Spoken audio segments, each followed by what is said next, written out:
Loch Ness Monster is a creature of Scottish folklore that is said to inhabit the Loch Ness in the Scottish Highlands. With a long neck, large body, and two protruding humps that stick out of the water, this creature has been both a mystery and terrifying thought in the minds of many.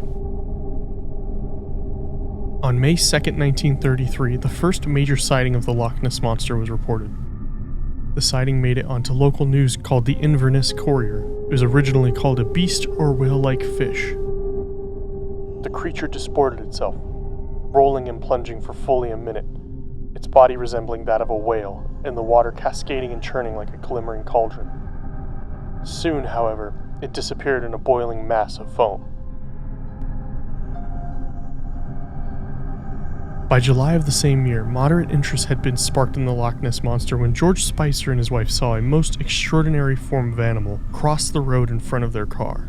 They described the creature as having a large body and a long, wavy neck, which they said was slightly thicker than an elephant trunk.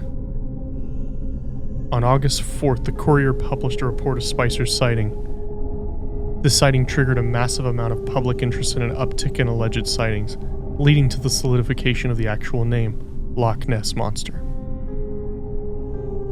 The first reported photograph taken of the monster was in 1934, where the head and neck appear to be visible in the photo. Supposedly taken by Robert Kenneth Wilson, it was published in the Daily Mail on April 21, 1934. For 60 years, the photo was considered evidence of the monster's existence, although skeptics dismissed it as driftwood, an elephant, an otter, and even a bird. The scale of the photo was also given some controversy as it was often shown cropped, making the creature seem large and the ripples like waves, while the uncropped shot shows the other end of the loch and the monster in center. The ripples in the photo were found to fit the size and pattern of small ripples, rather than large waves photographed up close. The sightings would frequently continue to be reported for decades until May 26, 2007. A laboratory technician named Gordon Holmes videotaped what he said was this jet black thing about 14 meters long moving fairly fast in the water. Adrian Shine, a marine biologist at the Loch Ness 2000 Center, described the footage as among the best footage he had ever seen. BBC Scotland broadcasted the video on May 29, 2007.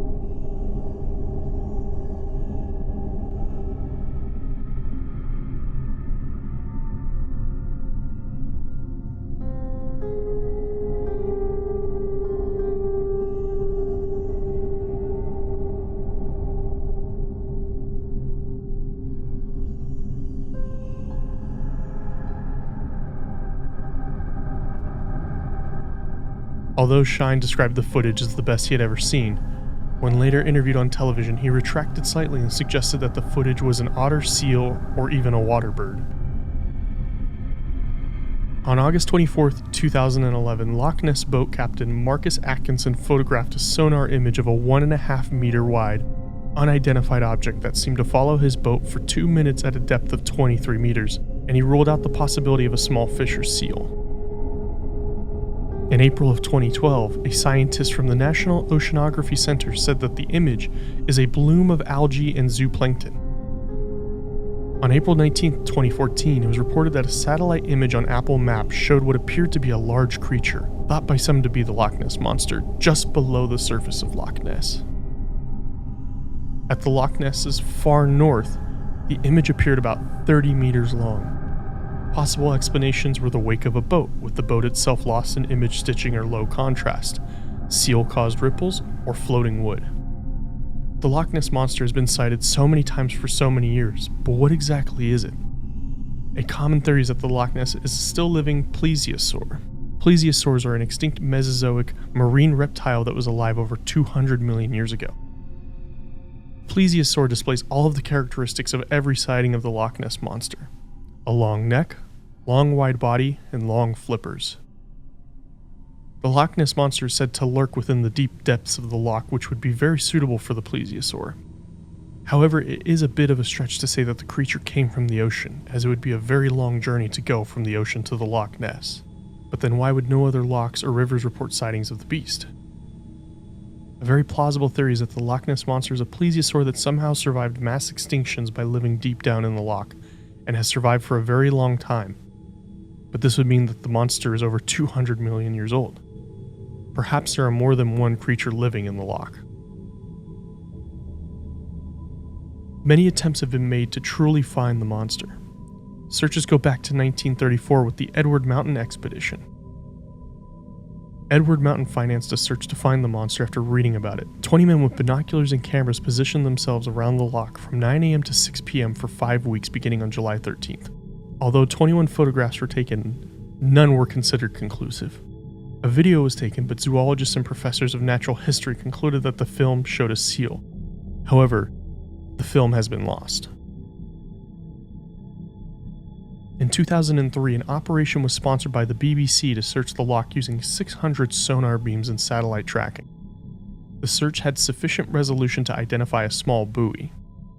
No animal of substantial size was found, and despite their reported hopes, the scientists involved admitted that this proved the Loch Ness monster was a myth.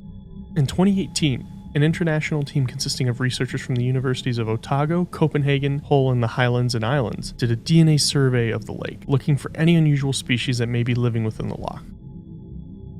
The results were published in 2019 with no DNA of any large fish such as sharks, sturgeons, and catfish could be found. No otter or seal DNA was obtained either, though there was a lot of eel DNA.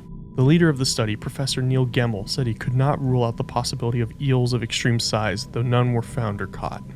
The other possibility is that the large amount of eel DNA simply comes from many small eels inhabiting the loch. No evidence of any reptilian sequences were found either. Although searches have been made to try and find the creature with little to no luck, there are still people who believe that the creature is out there waiting in the low depths of the loch. What do you think?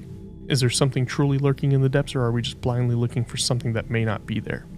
The Loch Ness monster will continue to remain present in our lives until some concrete evidence is found either proving or debunking the creature. Whether we want to believe it or not, the spectacle of such a creature is truly bizarre.